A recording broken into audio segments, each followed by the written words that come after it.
पुराणामध्ये सांगितलेलं आहे.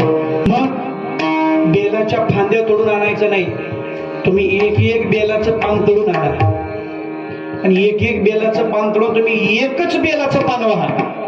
पण दररोजच्या पूजेमध्ये बेलपत्री पाहिजे.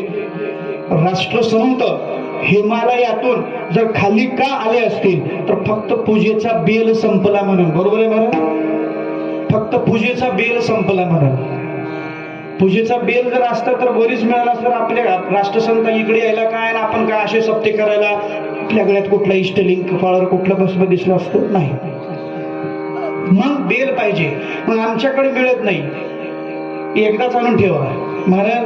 मग ते 3 दलाचं राहत नाही ना. बेल व्हायचं पण कसं?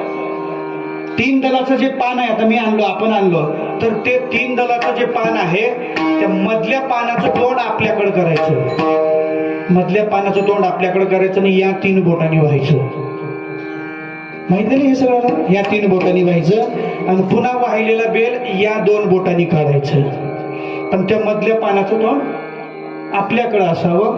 आणि एक बेलाचं जर पान वाहिलं तर आमचे महाराज म्हणतात त्रिदलम त्रिगुणाकारम गणेत्रं च त्रियायुधं त्रिजन्म पापसंहारम एकबिल्वं शिवार्पणम. एक बेलाचं पान वाहिलं तर 3 जन्माचं पाप नाही होत महाराज. एकदाच आणून ठेवल्यावर ते 4 दिवसाला 3 दलाचं राहत नाही, 2 दलाचं वाह चालतंय. 8 दिवसाला 2 दलाचं बी राहत नाही, 1 दलाचं वाह चालतंय. 15 दिवसाला ते एक बी दल राहत नाही. पण किमान बेलाचा चुरा तरी वाहा. पण बेल वाहिल्याशिवाय पूजा पूर्ण होत नाही.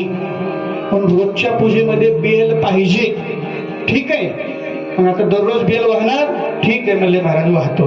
भावे करते शिवपूजा महाराज. मग ही शिवपूजा अनेकाने केली. एकानं म्हटलं महाराज कुणी केली मला सांगा ना. अरे मी म्हटलं कुणी केली नाही मला त्याचं नाव सांग. कारण लिंग पूजन सर्वासी, ब्रह्मा विष्णू त्या रुद्रासी. पण सर्वांनी पूजा केली आणि ज्यांनी पूजा केली त्यांच्या जीवनामध्ये सुखाची प्राप्ती झाली. कोण कोण? ब्रह्ममुरारी सुधार्चित लिंग निर्मल भासित शोभित लिंग